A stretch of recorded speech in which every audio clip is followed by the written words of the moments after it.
I am back. It's been such a long time. Pretty excited to be back on this camera, guys. It feels so foreign to me.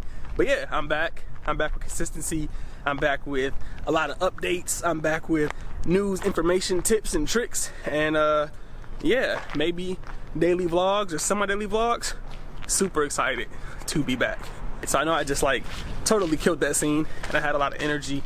But in all honesty, I feel like complete shit. Yesterday for breakfast, I had a shot of wheatgrass and an almond butter smoothie, and it was delicious. And then dinner time, I had a peanut butter perfection from Cold Stone, which is really, really too much chocolate for me.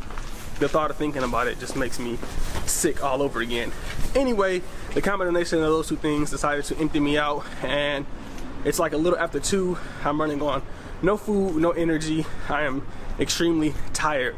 So headed to the dollar store to get me a can of chicken noodle soup, and hopefully this can give me the fuel I need to get the day started.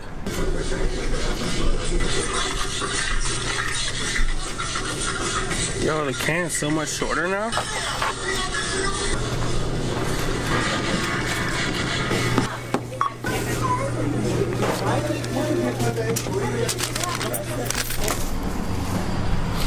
Alright, so I got the soup. Got the Vernors. I don't know how many of you guys drink Vernors, but in Detroit, Vernors is like the cure for everything. So sore throat, runny nose, headache, sick stomach, grab a Vernors.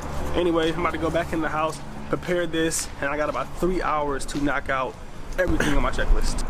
Alright guys, so quick update. I ate the soup. Initially, I didn't, whoa, I almost died. Somehow I didn't slip in the mud and I avoided dog shit. That would have been so tragic. Like, I had to get off this grass. There's a ton of dog shit here. Ouchies.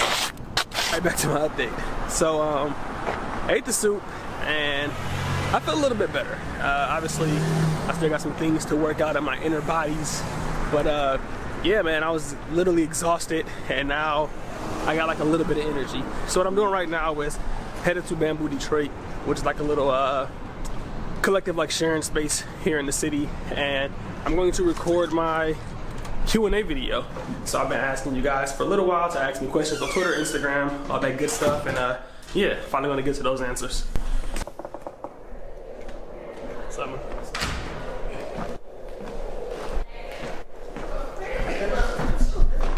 Keenan. Keenan? I've seen you on Desmond's vlog before. Oh yeah, I'm talking right now. So you say Keenan? Yeah, Keenan. What's your YouTube?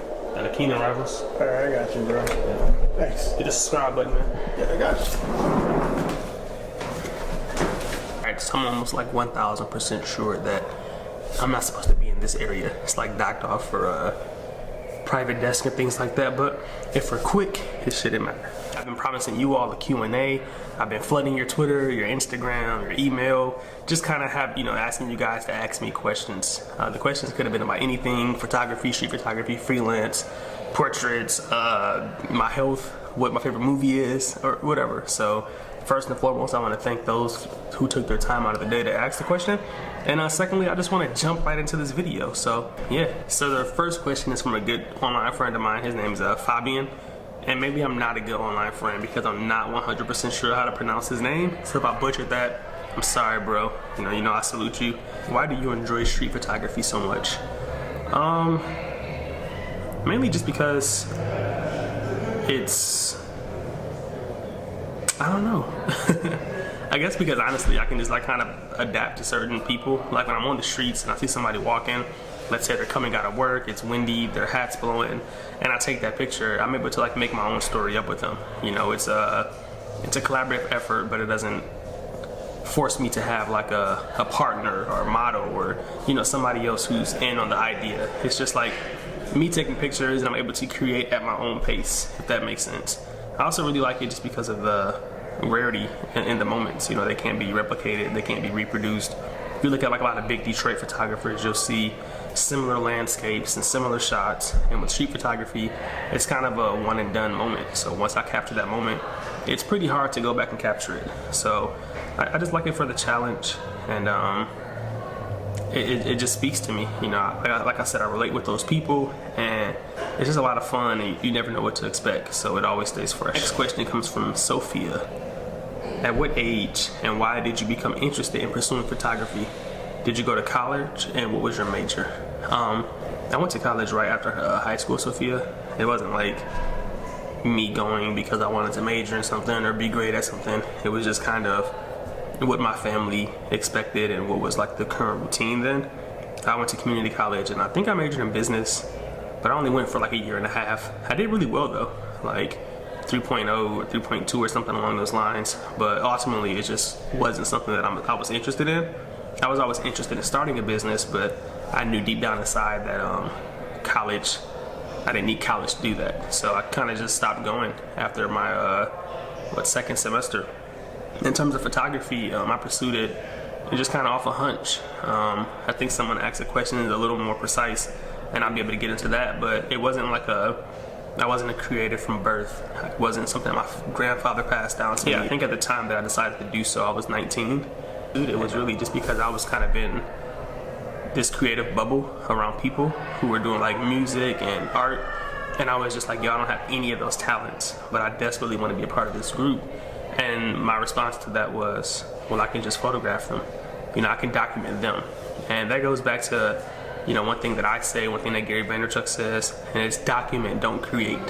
You know, early on I was so focused on like what I was bad at that I decided, well, I'll just document what they're good at. And that's how I got into photography. The next question is from Lee Webb. Lee asks, how important is your actual photography to you for your blog? Is it more or less important than writing the message? Honestly, I think my blog's probably the most important thing. I don't think that I'd be photographing if it wasn't for the blog. The blog is started off with like, oh, I document these rappers and these artists in downtown Detroit, and I'll just blog about them. I post them every week, and you know, that blog later transferred, or I pivoted, and it kind of became street photography. But I think the writing is the most important part to me because it's what I'm most consistent in. It's probably the most consistent thing I've ever done. Throughout all my ventures and ideas, the blog has been the only one that stayed and remained like current. So in terms of photographs, they're somewhat important for the blog. I mean, I honestly could just like license photographs like other bloggers do, but I never go out with the intention like, oh, I'm going to take this picture for this blog post. They kind of just come together hand in hand. So yeah, I mean, they're both equally important though, so I hope I answered that properly. The next question comes from A Journey East. Any favorite secret spots to shoot in Detroit? No. I'm straight up and down downtown Detroit. I don't have like any hidden gems, any, you know, rare spots. If I was doing a portrait session, maybe I'd seek out something that was different, but for street photography, I kind of like to go where the people are. So the spots are pretty relatively known. I shoot most frequently in campus marshes and just up and down Woodward. She also asked, what is my favorite film? American Beauty. It has nothing to do with photography or anything that I normally talk about, but it just kind of, it's that film that just says like, hey, you know, people have different, you know, envisions of what beauty is, and you know, don't knock someone else's idea of what beauty is or success or, you know, whatever their idea of like what they want to make out their life. So that's kind of what I got from that movie, is that, you know, people just have different paths, and, you know, we shouldn't get in the way of those, because if we do, well, you'll have to watch the movie to see how that turned out. Another question here from Fabian. Do you have a blog post on shooting street photography? Because I need that. I like to say my entire blog is dedicated towards that. There is a particular post that's the 3 ways to shoot street photography. I'll link it down in the description below for you to check that out. But yeah, man, the whole blog is just dedicated to like self-confidence and how to get better at shooting street, you know, photographs. So yeah, check it out, scroll through it.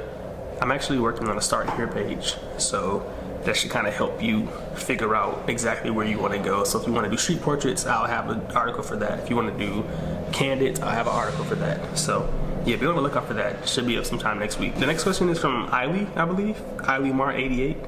When everything seems impossible, for example, not making it in your photography business, people not liking your art, haters, or simply it's all in your head that you're not good enough, what keeps Keenan, I'm sorry, I was reading my name. What keeps you going, and what advice would you give? it was never possible for me in the beginning. So I never like let people interfere with, you know, what I'm doing. Big Sean says one thing, like if you're running in a race and you look to your left or you look to your right, you're bound to slow down. But if you just keep focused on what you want to do, you get there a lot faster. So I used to like rely heavily on people to inspire me and to encourage me, especially like my core friends and family. And then I later realized like they may not just understand, you know, it's something that I envision, and if I don't believe in myself, then nobody else will. So I just stay true to that idea, believe in myself, set my, you know, eyes on the goal, and I just go for it until I achieve it. Next question is from Rick Third. I'm actually filming this across the street from your apartment, so shout out to you. I was gonna ask almost the same question as Eiley. How do you stay motivated to create when at times I'm sure it's tough to do? I don't. I wrote a blog post about this, which I'll also link in the description. If I don't feel like creating, I don't create. I'm not forcing anything. I don't have a contract. You know, I think that's the beauty of creating, is that you do it when you want to. You know, people who force themselves to get up every day and make something, I don't think that's the proper way to live life, because then it becomes more like a job or a chore. And I don't want to think of it like that. I want to create when my, sounds cliche, but when my heart desires. So with that being said, I kind of do something a little bit every day between the blog and the vlog and just street photography. So I guess my answer to that would just be have a couple different things you're interested in, because when one of those flames die out, you can jump onto that next one. So right now I'm not shooting a lot of street photography, but I'm really going to jump back into YouTube, you know, at scale. And same with the blog, you know, I plan on like spicing that up a little bit. However, just being outside and shooting street photography is like not something that's on my priority list, because I have a lot of pictures that I haven't even distributed yet. So yeah, I just stay motivated by having a couple different things to do. Logan asked, how did you start street photography? I want an in-depth, fully thought out answer with subtitles so I don't miss anything you said. Okay, I'll keep this short. Maybe I'll add the subtitles then.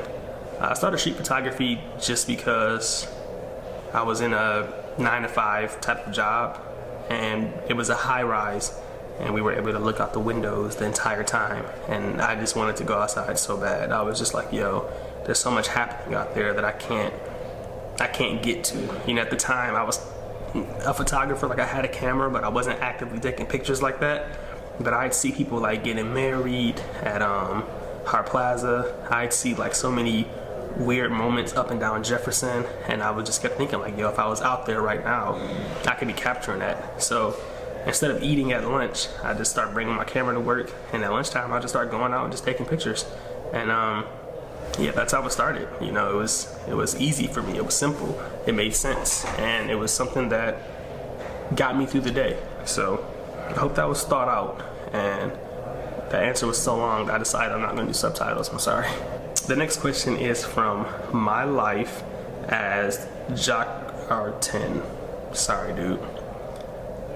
How close is too close for your taste, with or without soliciting extreme response from your subjects? I'll get as close as I can. I'm really big into shooting wide though, and when I shoot wide, I like to involve the scene. I want people who look at my work to know that I live and photograph in Detroit. So I'm not the kind of person who's going to like get right up to your face. However, if the shot that I want to take requires that, then I will. So I shoot with a 24mm, and I usually shoot at distance, but I'll get as close as I need to. I'm big on like taking a photograph and just explaining it later.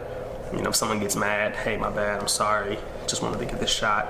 But I'm just not big into like having that doubt, because then you'll never get the photographs you want, and you'll think everything's too close, you know, if it gets to that point. So yeah, man, just do whatever it takes to get the shot. You know, people are generally nice, and if anybody's kind of like upset about it, it's super simple to calm them down or just walk away.